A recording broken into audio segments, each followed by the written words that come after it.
Praise the Lord. இந்த காலை வேளையிலும் அந்த தகப்பனுடைய தயவு நம்மை தழுவிக்கொள்ள, நம்மளை உயர்த்த ஆயத்தமாயிருக்கிறது. அர்ப்பணிப்போமா? ஓ நன்றி தகப்பனே, உந்தன் தயை கொண்ட அன்பா தழுவி என்னை காக்குமே. தகப்பனே, உந்தன் தயை கொண்ட அன்பாள் தழுவி என்னை தாங்குமே. தயங்கிடும் நேரத்தில் தேவா உந்தன் தோளில் சுமந்திடுவே. நான் தயங்கிடும் நேரத்தில் தேவா உந்தன் தோளில் சுமந்திடுவே.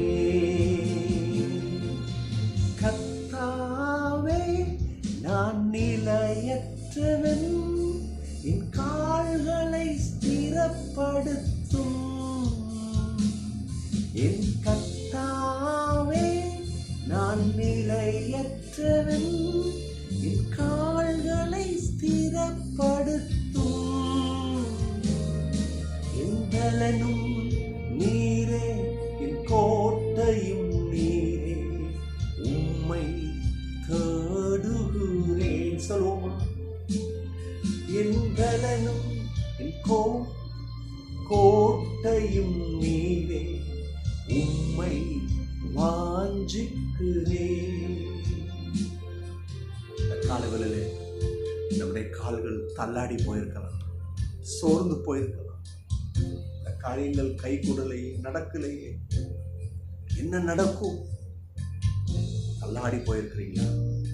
தெய்வ சமூகம் உங்க கால்களை மான்கள் கால்களை போல மாற்றி உங்களை மலைகள் மேலே உயரத்திலே கொண்டு செல்வார். அங்கே உயர்த்துவார், அங்க காரியங்களை செய்வார். நன்மைகள் உண்டா, சேமம் உண்டா. ஆமென், ஆமென்.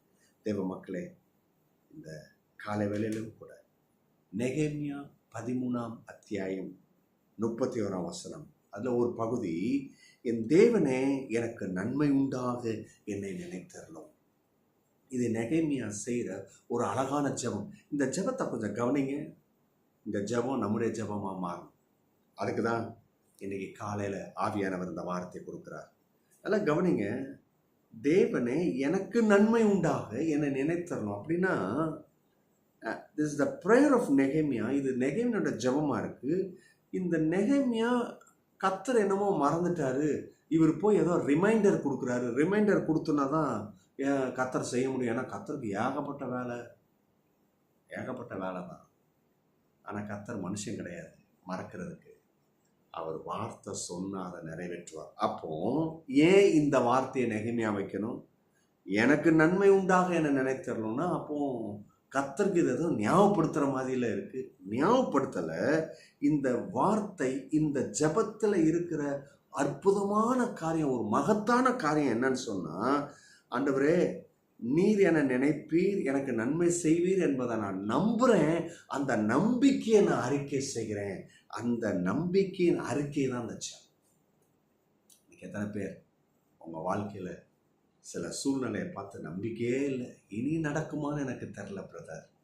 ஆனால் இந்த காலவெளியில் இந்த நெகேமியா செய்ததை, சொன்னதை, அதை அப்படியே உள்வாங்கி, என் தேவனே எனக்கு நன்மை உண்டாக என்னை நினைத்தரணும் அப்படி சொல்கிறீங்களா? நீங்கள் அதை நம்புறீங்க, நீங்கள் அதை விரும்புகிறீங்க, அதில் உங்களுக்கு நாட்டம் இருக்குது, என் கர்த்தர் செய்வார்னு அப்படி சொல்லுங்க. அந்த காரியத்தில் கர்த்தர் பிரியப்படுவார், நன்மையை கொண்டு வந்து சேர்ப்பார். நீங்கள் ஆசீர்வதிக்கப்பட்டவர்கள். God bless you.